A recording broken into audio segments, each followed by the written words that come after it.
Greetings, family. Empress D in nature. This is take two, family. You guys wouldn't know this, but I do. Take one ended with a gust of wind blowing my phone out of my tree tripod, but hopefully take two will be able to get through it all. Okay, family? I hope everybody's well. I hope everybody is taking care of themselves every day, doing activities to improve yourself, okay? Every day. You know, it's this is the time, you know. Big up to Sierra. Level up. You guys don't want to see level up. We gotta level up, man. I feel like she's the one that made that term popular with that song. We've got to level up, family. Every day my goal is to level up. Every day. Like, I just want to be better tomorrow than I am today. Like, every day I want to be better. And I feel like that's what we're supposed to be doing. Oh, the wind is brisk. Every day I feel like that's what we're supposed to be doing, is leveling up, right? And so I try every day. And how do I try to level up every day? By doing things that I set out or intend to do, by deliberately doing things to improve myself every day and improve my situation. So for example, if I know that eating a plant-based diet is going to improve and level me up every day, I'm going to implement that. So that's one of the things I try to implement every day. I also know that meditating is going to improve me every day. And so I make sure I do that every day. I know exercising is going to improve me every day. So I do that every day. And I know getting out in nature is going to improve me every day and help me level up every day. And so I get out in nature every day. So that's what I'm trying to say. It's just simply leveling up is simply taking steps that you know is going to improve you and doing those steps consistently, doing it every day. That's how we level up and improve ourselves and ultimately get to know ourselves and ultimately ascend. Okay, family? So that's what's up. So I hope everybody is doing the steps every day to improve themselves every day. I hope everyone is leveling up. Big up Sierra. I can't every day. Okay, I'm gonna just try to be normal. I'm not normal, family, in case you didn't know. And guess what, I'm happy that I'm not normal.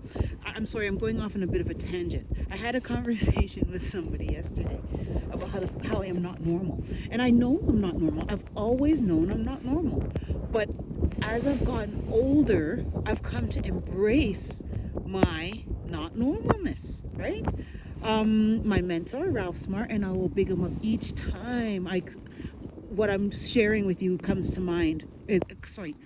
Originated from him saying these type of words, is that we have to embrace our weirdness. We have to embrace our weirdness, and our weirdness makes us know ourselves. Let me be more clear. I feel like I'm jumbling up my words. When you are weird and okay to be weird is when you level up, okay? Because what that says is that you kind of know who you are, you accept who you are, and you will be who you are, regardless of what anyone around you or anything or what anybody else thinks and says, right? So when you're okay to be weird, what happens is it's translating, and what it actually means and says and is that you're okay to be yourself, whatever yourself is, right? And so big up Real Smart for, putting it so nicely, in that being weird got him to where he is right now. And so-called quote-unquote weirdness is him actually being himself. And if you take in his videos, and I encourage you guys, take in his videos once in a while or every day, you'll see he's a bit weird. He does his little quirky little things, and he doesn't care that people laugh after him or think it's weird. He does it anyway. And it's beautiful that he does that, because what he's showing you and sharing with you guys is that doesn't matter. He can do the most weirdest things ever. If that's who he is, he's going to do it. And him being who he is and him being himself, has got him to where he is today with, you know, having people worldwide listen to his message, right? And as I said, he's my mentor. I'm not going to give him all the credit for me being who I am and where I am right now, because it's been years and years in the making. But since I've been introduced to him regularly and consistently in March of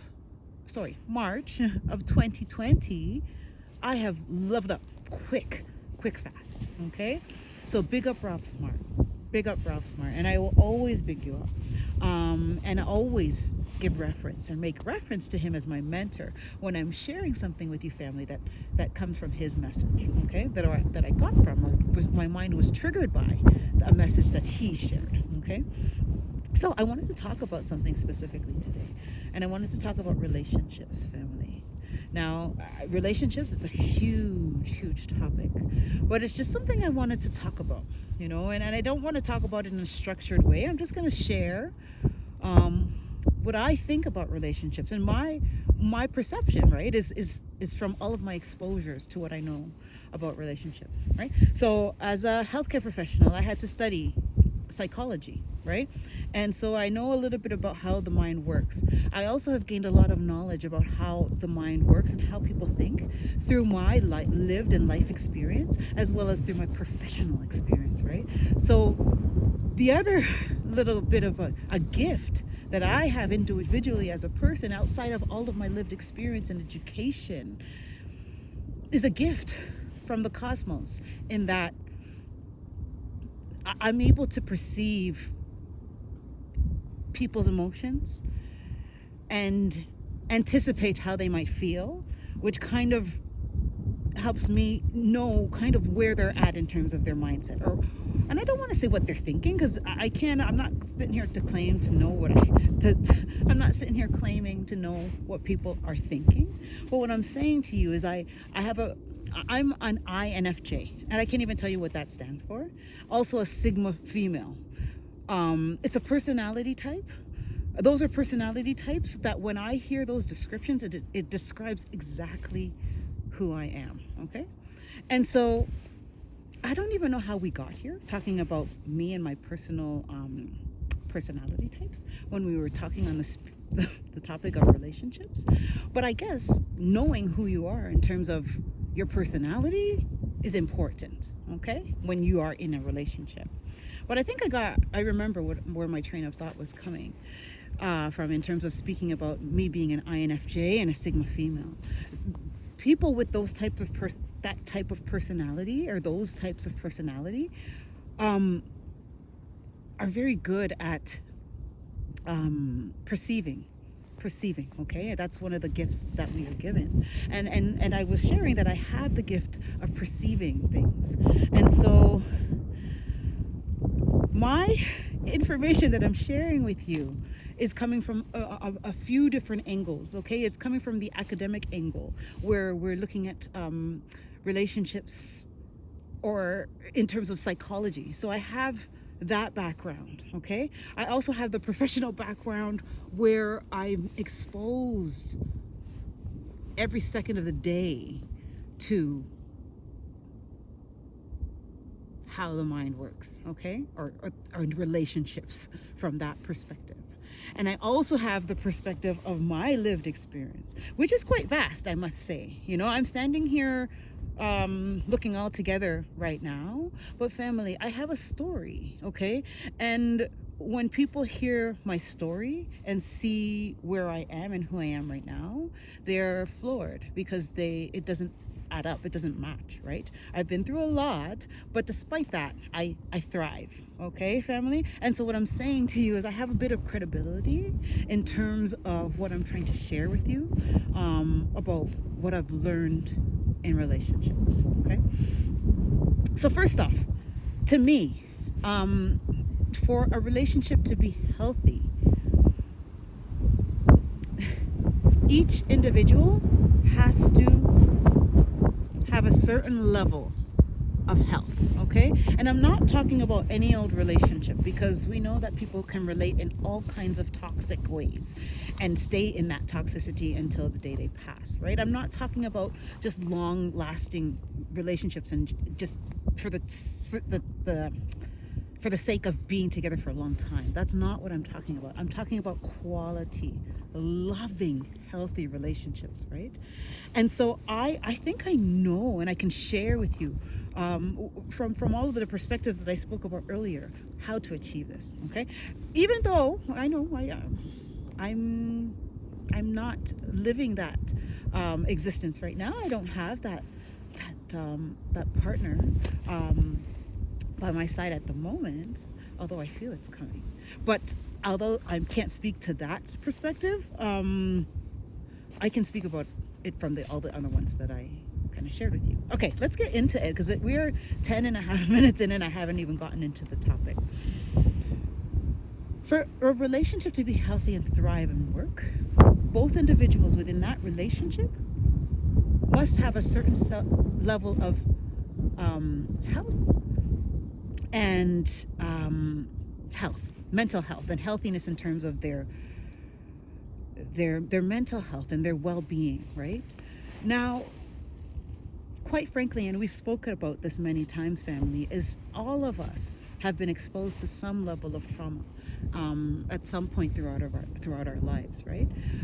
That exposure, what types of traumas you were exposed to, and the tools that you had at the time as a child to deal with these traumas will obviously determine how those traumas play out in your adulthood.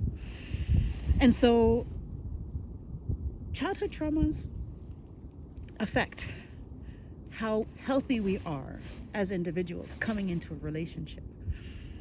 What we know is that when two people are relating to one another, the whole purpose of that relationship is to work out personal issues. I don't want to call them traumas, because they're not always derived from trauma, but to work out whatever issues, okay, family? And so that's what relationships are all about. And whether it's relationships, romantic relationships, or it could be platonic or relationships or friendships, between the same gender. Also, your relationships with your children, your parents, your co-workers. Those are all contingent on how healthy you are inside, family. And so what I'm saying to you, in order for a romantic relationship to work, both people have to be healthy. Now, I was on what do you call it? Like a live thing on YouTube with somebody that I did follow, for a while since this pandemic. And we spoke about this, and what I was trying to convey, because his point of view is that polygamy is the way to heal the Black community. His vantage point was that if we have multiple women, let's go back. The whole reason why polygamy is necessary is because there are so many more Black women, and I'm speaking specifically to the melanated community, or about the melanated community. There are so many more melanated women that are out and about than melanated men, right? We know that melanated men are often incarcerated, and we also know that melanated men are sought after from all the different communities. We know that melanated men are sometimes with the same sex. And so we have to look at it. With all those other groups and populations taking melanated men, what's left for melanated women in terms of amount of men is this far disproportionate, right? There's so many more melanated women out there looking for partners than melanated men, just by virtue of what we've just spoke about, right? So his theory is that because of this, our children are wayward and astray. And I was saying that I think that it's different. It's something different. And then I said that, maybe that it is a way for some people to help elevate our community. But my perspective is that I think that no relationship will work unless two people are at a certain level of healing, right? And so when you look at a polygamous relationship, you've got so many more people to have to be healed in order to relate in a healthy manner, right? And so that's my point that I was trying to make on his show, but it didn't end up coming out very well, and it ended up being a mess. But that's my vantage point, and that relationships can only be as healthy as the individuals involved in that relationship, right? And so, as we spoke about, relationships are meant to kind of hold a mirror up to ourselves. They were meant to point out things that we need to work on ourselves, because that's what they're for. Remember, we are on planet Earth, and what is it? The biggest school ever, okay? We have to remember we're here, and everything we're doing is in order for us to learn certain lessons, right? And so, particularly with relationships, the whole point of the relationships is for us to learn, right? And so, for us to learn, we have to admit we don't know. If we don't know something, how can you learn something if you don't already know, right? Like, everybody can stand to learn, right? And I don't think that it's realistic to expect that there's nothing to learn in a relationship, right? So each and every one of us have to recognize that relationships are meant for us to learn and grow and evolve, right? And at least if they're going to be healthy. And so that's my perspective, right? The message is a bit lengthy today, and there's so much more to talk about relationships, but I think we should start there. And it all goes back to knowing thyself, right? Once you know yourself, you're at a certain level of healthiness, right? Yeah, once you know yourself, you're at a certain level of healthiness. There's so many aspects, though. Though, in terms of knowing ourselves, right? And we can know ourselves in terms of our history. We can know that we're multidimensional beings having a human experience. We can know all about what we're really living in terms of this society, of it being really a matrix, if you will. We can know all of that and yet still not know ourselves in terms of being able to self-reflect, or being able to admit that we're wrong, or maybe admit to say sorry, right? Those are major things that's also that we are set here to learn on this earth. And I think that goes to demonstrate the relationship that we have with ourselves. Once we are honest and open and loving with ourselves, that we can't help but be honest, open, and loving to everybody else. So I think, family, there's so many aspects to being healthy and so many aspects around an individual being healthy, that it's no wonder that so many of the relationships that we see around us are not healthy. Because look at it, two individuals, when they're not healing or aware of certain things, or trying to work towards healing, and they're in something, it's not gonna be good, and it's not gonna work if both people are unaware and not healthy, right? Anyway, this is just my spiel.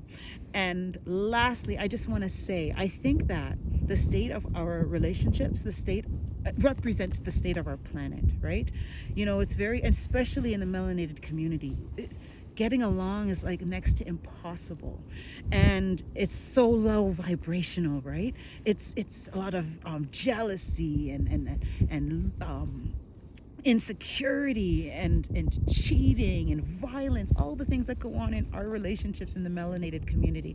I'm not saying it doesn't happen in other communities, because of course it does, but I'm speaking specifically to the melanated community. All of that, right? That is perpetuated, and it's not specifically to the melanated community. It's in all communities, essentially. But that low vibrational field that's in so many different relationships, and the majority of relationships, I would have to say, obviously keeps the vibration a certain level on the planet. I'm being really long-winded today, family, but I am grateful if you've stuck on this far to listen to me ramble. I'm very grateful for you taking time to listen to this message, and I love and I value each and every one of you, family. Okay, one love.